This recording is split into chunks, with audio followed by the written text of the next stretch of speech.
श्री जी की परम कृपा, ये 7 दिवसीय परम सनातन यात्रा आज चतुर्थ दिवस है और भागवत में चतुर्थ दिवस श्री कृष्ण का प्रगट्य होता है।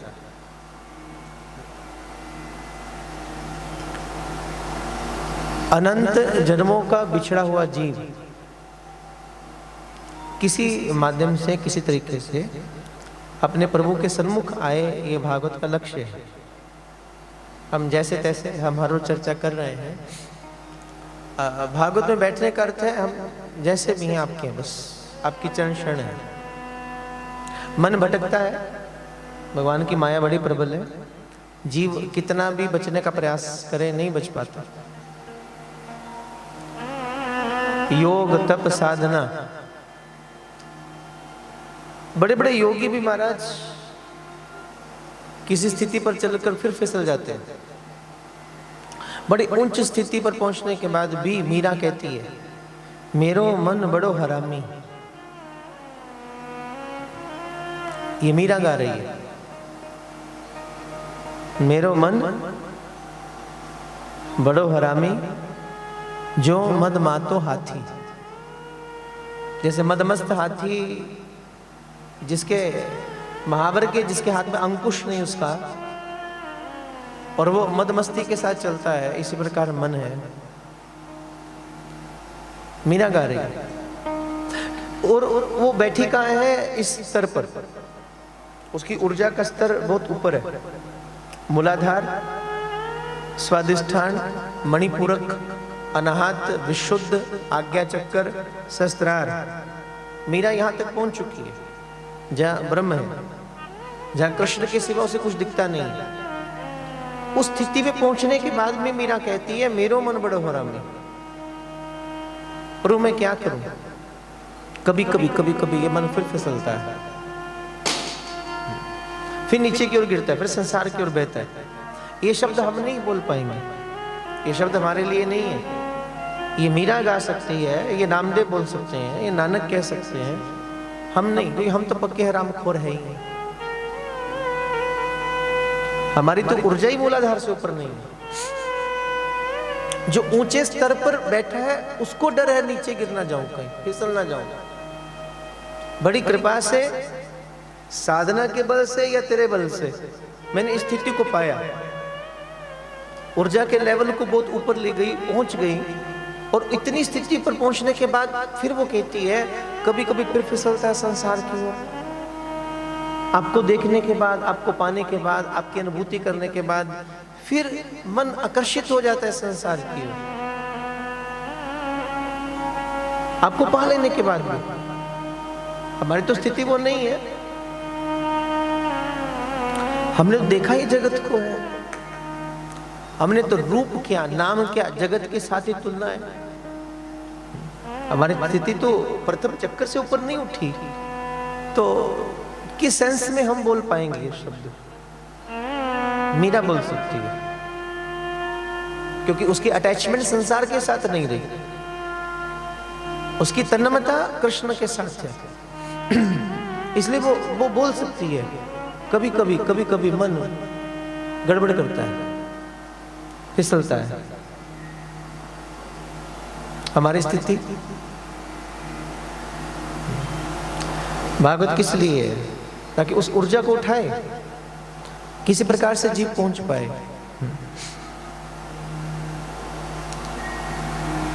श्रीमद्भागवतम श्राव्यम शोक दुख विनाशनम।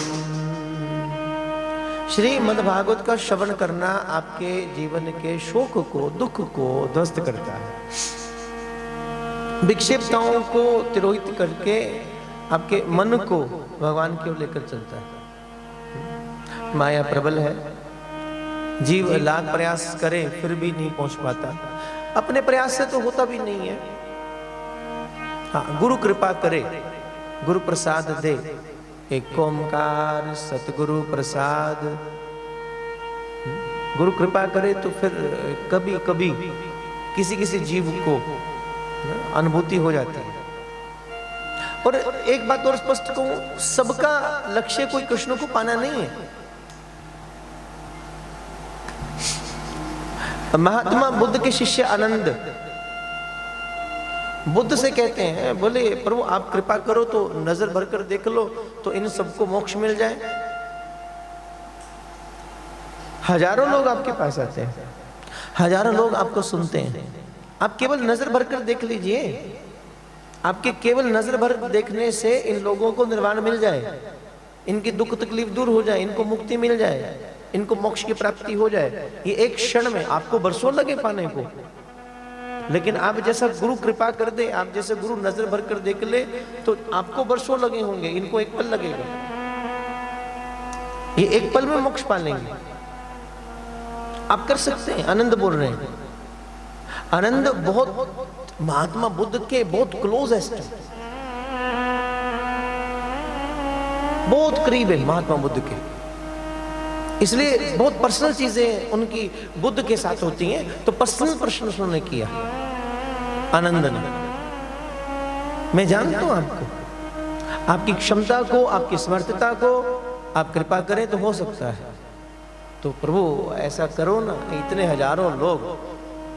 हजारों लोग आपको सुनते हैं, बैठते हैं, फिर भी इनका उद्धार नहीं हो पाता, फिर भी इनकी जीवन की विक्षेपताएं खत्म नहीं हो पाती, फिर भी ये कष्ट में है, फिर भी ये दुख में, फिर भी ये पीड़ा में है। आप थोड़ा सा देख लो, आप थोड़ा सा करो कुछ, आप चाहो तो मिल जाए निर्माण। बुद्ध मुस्कुराए, तो सही कहता आनंद, मैं दे सकता हूं, मैं एक क्षण में इनको वो दे सकता हूं, पर तू कम से कम ये तो समझ ले, ये तो जान ले, इनसे पूछ ले क्या ये निर्वाण चाहते हैं। मैं तैयार हूं, क्या ये तैयार है? तो पूछ एक बार चल के। और यकीन मानो आनंद गए, हजारों लोगों के पास वो गए, एक एक व्यक्ति से चलकर पूछा आप निर्वाण चाहते हैं ना? एक भी तो नहीं था, सबको संसारी तो चाहिए था, किसी को पत्नी चाहिए थी, किसी को पति चाहिए था, किसी को सुख सुविधाएं चाहिए थी, किसी को संसार का धन चाहिए था, किसी को अपना बिजनेस बढ़ाना है उसके लिए वो आया है, किसी को संतान संपत्ति संपदा, यही सब तो चाहिए था। एक भी तो नहीं था उनमें से जो बैठकर ये कहे कि मुझे निर्वाण चाहिए, मुझे मोक्ष पद की प्राप्ति करनी, एक भी नहीं था। आनंद वापस आए, क्षमा कीजिएगा महात्मन, एक भी नहीं था। बोले तभी तो बोलता हूं मैं दूं, और कोई लेने वाला तो हो ना, कोई चाहने वाला तो हो। यहां चाहत नहीं है। हम अपने आप से पूछे, हम लोग कथा सुनते हैं, हर रोज आकर बैठते हैं, हमारी इच्छा क्या है? मन से पूछना, कब्रिकी से, मन उत्तर देगा। कहीं ना कहीं हम सब लोग इच्छा संसार की करते हैं, सबको। आप यहां से शुरू हो जाओ महाराज, यहां से शुरू हो जाओ, सबकी खबर ले लो, एक एक से पूछ लो। एक भी नहीं तो होगा जो कहेगा मुझे केवल कृष्ण चाहिए, बाकी छोड़ो। कोई धन, कोई संपदा, कोई पद प्रतिष्ठा, इसलिए जैसे भी है। हाँ ठीक है, ये बात भी सच्ची है कि हर किसी का लक्ष्य को भगवान को प्राप्त करना, हम भगवान को प्राप्त करने आए कि नहीं आए छोड़ो इस बात को भी, लेकिन कम से कम हम जिस संसार में रहें वो संसार तो थोड़ा मजबूत हो, वहां तो मन शांत हो। एक नहीं कितने अनेकों अनेक जन्म बीत गए इसी संसार का भोग करते करते करते करते करते करते, और फिर मिला क्या? संसार के प्रति सबका अनुभव बड़ा कटु है। कटु माने कड़वा, बहुत सुखद एहसास नहीं हर किसी का संसार के प्रति। कुछ ना कुछ अधूरापन सबके अंतर में है, कहीं ना कहीं भीतर है। फिर उस अधूरापन को पूरा पूर्ण करे वो एक ही साधन है, श्रीमद् भागवतम। वो कह रहे हैं ना, यस्य श्रवण मात्रेण मुक्ति कर तले स्थित है। आप मुक्त हो जाएंगे, इसके श्रवण करने मात्र से आपको मोक्ष मिलेगा। लेकिन अब इसको भी समझना जरूरी है कि मोक्ष का अर्थ क्या है। यहाँ हमने अक्सर यही सोचा मृत्यु हुई उसके बाद कुछ भगवान में समा जाना, ये मोक्ष हो गया। नहीं, तुम जीते जी मुक्त नहीं हो पाए तो कोई ताकत तुम्हें मरने के बाद मुक्त नहीं कर पाएगी, ये निश्चित है। ये पीछे क्या कर रहे हैं, क्या कर रहे हैं, कुछ कर रहे हो?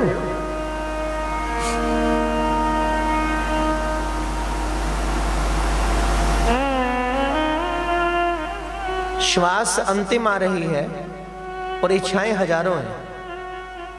मृत्यु, इसका अर्थ मृत्यु। श्वास हजारों पड़ी हैं, अभी बहुत लंबा जीवन पड़ा है, पर इच्छा कोई नहीं। मोक्ष, मुक्ति, बस सीधा सीधा अर्थ। मोक्ष माने मोह का क्षय हो जाना।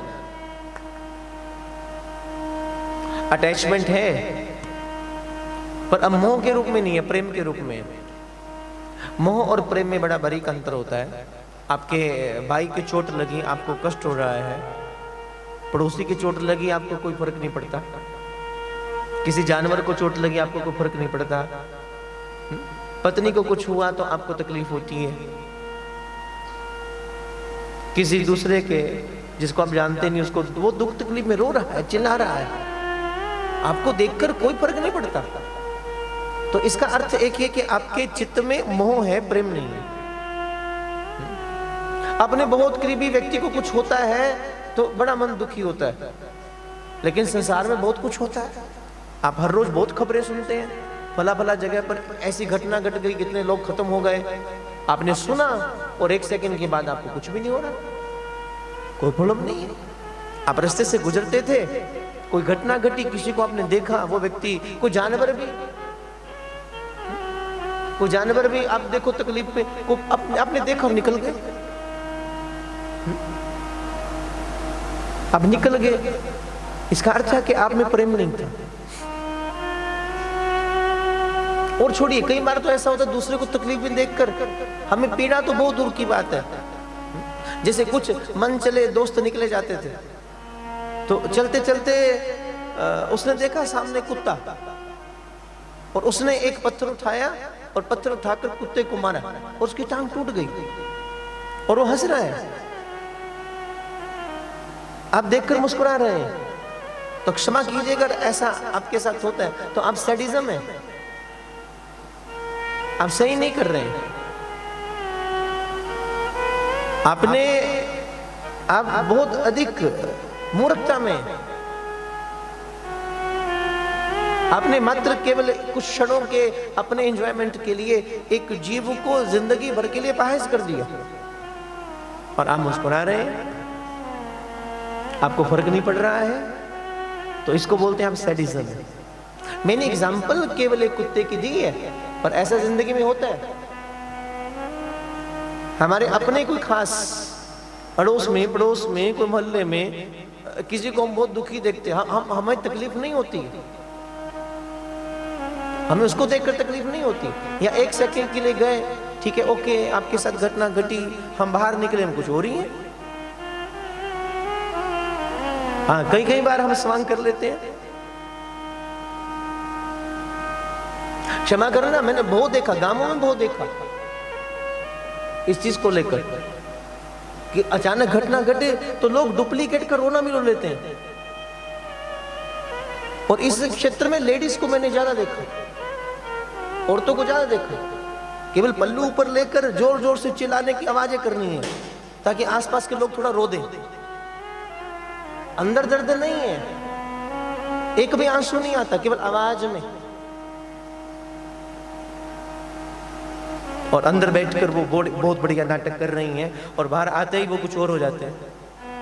अगर ऐसा होता है वास्तविक जीवन में तो क्षमा कीजिएगा, आपके अंदर सैडिज्म है, आपके अंदर प्रेम नहीं है। और श्रीमद् भागवत आपके चित्त में प्रेम के बीज को डालती है। प्रेम का अर्थ है, प्रेम का सीधा सीधा अर्थ है, अब आपको दूसरे की पीड़ा का एहसास है। जानवर की भी चोट लगी, आपकी आंख भर आती है।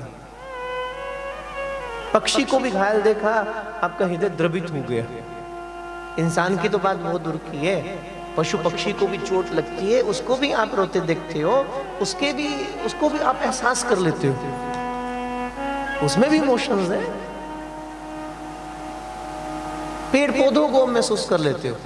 जब आपकी स्थिति ऐसी हो जाती है ना, जब आपको किसी दूसरे की पर पीड़ा का एहसास होने लगता है, तब समझना आपके भीतर में भक्ति जागृत हो रही है। क्योंकि भक्ति की कृपा यही होती है, भक्ति अपनी पीड़ा से ज्यादा दूसरे की पीड़ा का अनुभव तुम्हें करवाती है। दूसरे के दर्द का आप अनुभव करते हैं, दूसरे के अंतर चित्त की वेदना का आप अनुभव करते हैं। श्री कौन है? श्रीमद् भागवतम, प्रथम शब्द श्री। श्री माने किशोरी जी। अब किशोरी जी कैसी हैं? बड़ी करुणामयी है, बड़ी कृपामयी है, बड़ी सौम्य है, हम सबने सुना बड़ी दयालु है। पर उनकी दयालुता क्या है? उनकी सबसे बड़ी दयालुता ये है कि जीव जैसे तैसे जब उनके सन्मुख आता है, जैसे उनके सन्मुख आता है, वो ऐसा फील करने लगती हैं, ऐसा अनुभव करने लगती हैं कि ये इस जीव का मैं कल्याण कर दूं, वो जैसा भी है, भले उसमें कितने अवगुण हैं, वो कितना दुराचारी है, पर श्री जी का स्वभाव ऐसा है कि उनके सन्मुख आते ही वो कृपा करना जानती है। बस वो कृपा करना भी नहीं जानती, कृपा तो कृष्ण करते हैं, ये तो कृपा बरसा देती है। तभी इनका एक नाम है बरसाने वाली। बरसाने में फिर अधिकारी अनाधिकारी नहीं देखा जाता, पात्रता अपात्रता नहीं देखी जाती। जो जीव सन्मुख आया, क्या वो इस कृपा को पाने का अधिकारी है कि नहीं है, ये किशोरी जी नहीं देखती, केशरी जी नहीं देखती। इसलिए इसकी शुरुआत भी श्री से है। श्री मद, मद माने आवेश। जब किशोरी जी को कृपा करनी होती है, उनके भीतर का आवेश आता है, तब वो कृपा करके चुनती हैं और फिर जीव का कल्याण करती हैं। और कल्याण का मार्ग एक ही है। अगर आप दिन रात श्री जी का नाम उच्चारण कर रहे हैं, अगर आप सुबह उठते ही राधा स्मरण करते हैं, दिन रात काम धंधा करते राधा राधा राधा राधा, और श्री जी का नाम लेते लेते रात्रि का विश्राम भी श्री राधा नाम से है, तो इसका एक ही कसौटी है, आप में बड़ी करुणा आ जाएगी। आपके चित्त में दूसरे की वेदना को एहसास करने की क्षमता आ जाएगी, आप एहसास कर पाएंगे। श्रीमद् भागवत समर्पण की कथा है। धुंधकारी जैसे प्रेत का भी उद्धार भागवत ने किया। किस लिए? वो नहीं देखती कौन है सन्मुख, बस आपकी ललक चाहिए, आप आकर बैठने चाहिए, केवल आपका बैठना ही कल्याण करना है। जैसे आए निश्चित जानिए वो आपका कल्याण करेगी। मात्र 7 दिवस में धुंधकारी को कल्याण किया श्रीमद् भागवत ने।